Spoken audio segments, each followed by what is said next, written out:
Okay, Assalamualaikum warahmatullahi wabarakatuh. I'm Azarina binti Mat Saleh, representative of our group for PAD104, Introduction to Malaysian Public Policy, and our title assignment is National Development Policy.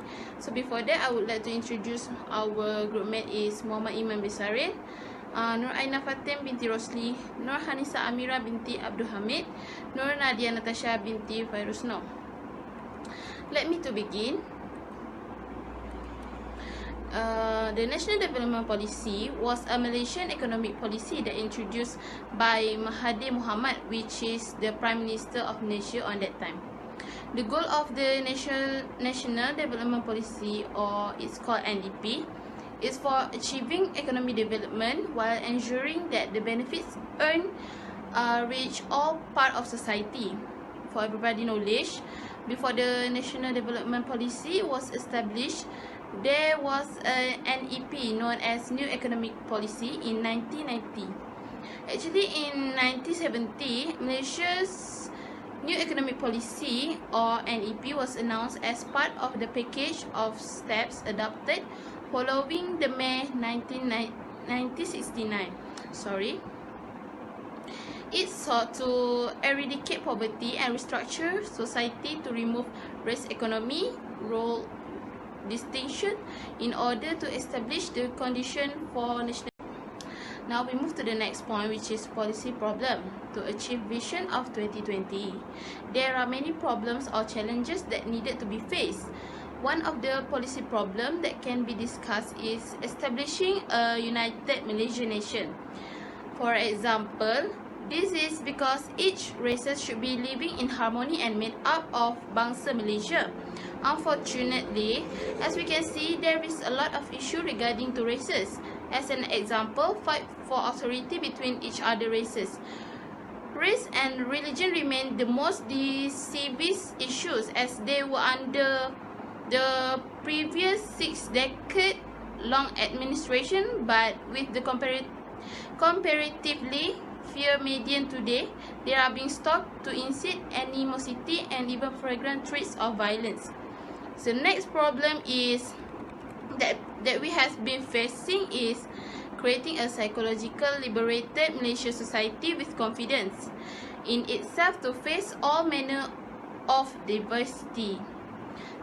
For example, secure and develop Malaysian society with faith and confidence in itself, justifiably proud of what it is.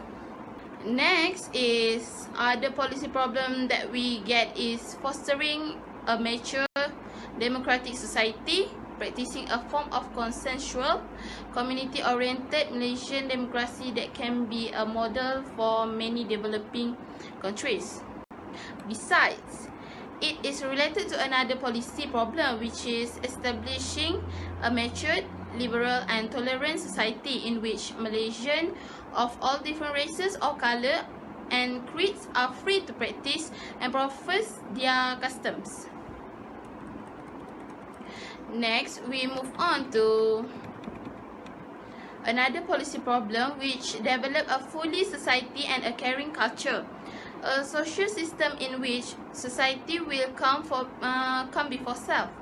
The welfare of the people will revolve not around the state or the individual, but around strong and resilient family system. Lastly, there is also a problem on establishing a prosperous society with an economy that is fully competitive, dynamic, robust and resilient. Next, we move on to objective of National Development Policy. Here are a few objectives of National Development Policy. The first one is to remove the identification of race with major economic functions and to have a fair distribution with regard to the control. A developed Malaysia should not have a society in which economic backwardness is identified with races. This does not imply individual income equality, a situation in which all Malaysians will have a same income. this is an impossibility because of our own effort, our own individual upbringing, and also our individual preference or thoughts show how different all of us. Okay, next, a full partnership in economic progress. That means cannot full partnership in poverty. It must mean a fair balance with regard to the participation and contribution of all ethnic groups, such as including Bumiputra of Sabah Sarawak, either in the high growth or modern sectors of our economy. The distribution must be fair in controlling management and ownership the modern economy. The next objective of National Development Policy is to eradicate poverty. No one is against the eradication of absolutely poverty regardless of race and irrespective of geographical location. By reducing disparities between the rural and urban population and among states and regions via sustainable income generating avenues, and by improving access to basic needs such as housing, education, healthcare, utilities, and transportations. Another objective of National Development Policy is equitable growth and economic development. The goal of NEP and NDP was not maximum economic growth but national unity. However, the policy of equitable growth, the main point of Malaysia's socio-economic development, could be questioned on at least their level, which is it would slow and growth. That is, would divert scarce resources from more efficient activities, and that is would have crowding out effect on private enterprise. As we know, many factors that cause this economic growth of Malaysia. Among the demand side factors, private expenditure contributed significantly to growth in general. Other than that is generating new sources of wealth in technology and knowledge in intensive sectors such as ICT, biotechnology, and skill-based service, enhancing job creation and upgrading employee opportunities, particularly in high technology and knowledge-intensive activities. Besides, by giving a lead role to a private sector and increasing private sector investment by providing an enabling environment for doing business, enhancing small and medium enterprise development, increasing public-private partnership, as well as attracting targeted high-quality foreign direct investment. Last but not least, the next objective of National Development Policy or NDP is to raise the capacity for knowledge and innovation and nurture first-class mentality. Knowledge, innovation, and values are the quality of the nation's human capital and will be the key determinants of Malaysia's future success as knowledge-based economy. Lastly, to strengthen the institutional and implementation capacity is also one of the goals or objectives. Achievement of the national mission is contingent upon a well-functioning administrative and implementation machinery in the country. This machinery must be enhanced by improving public services delivery, by strengthening governance, streamlining administrative. We move forward to actor behind the development policy. Firstly, the private sector, which is the role of the private sector growing as a driving force for growth, has been significantly. The government has given responsibility to the private sector to play a bigger role, not only to generate economic growth, but only contribute towards achieving the objective of growth with a fair distribution. Next, government agencies and public corporation, which is government agencies and public corporations has been responsible for planning and coordinating their action more effectively, particularly in gathering new assets and purchase certain interests on behalf of Bumiputra. We move on to the strategy of National Development Policy. The first point is balanced national development. Balanced national development is the benefits of overall economic growth should be shared to all people in the country. Balanced national development is an important condition for the harmonious and smooth development in a country. For example, the privatization policy. The private sector has been able to participate in economic activities, especially in infrastructure. This makes the country finance were in good condition and make Malaysia a more attractive investment. In fact, the government can increase the state income by collecting the taxes from private sector activities and foreign investors and using it to meet the needs of the community such as health, justice and education. Next point is racial integration.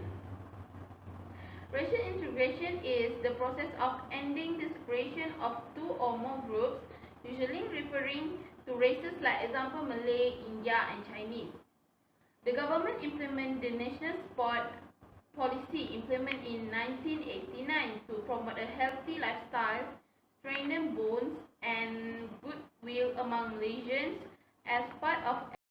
Next is skilled labor.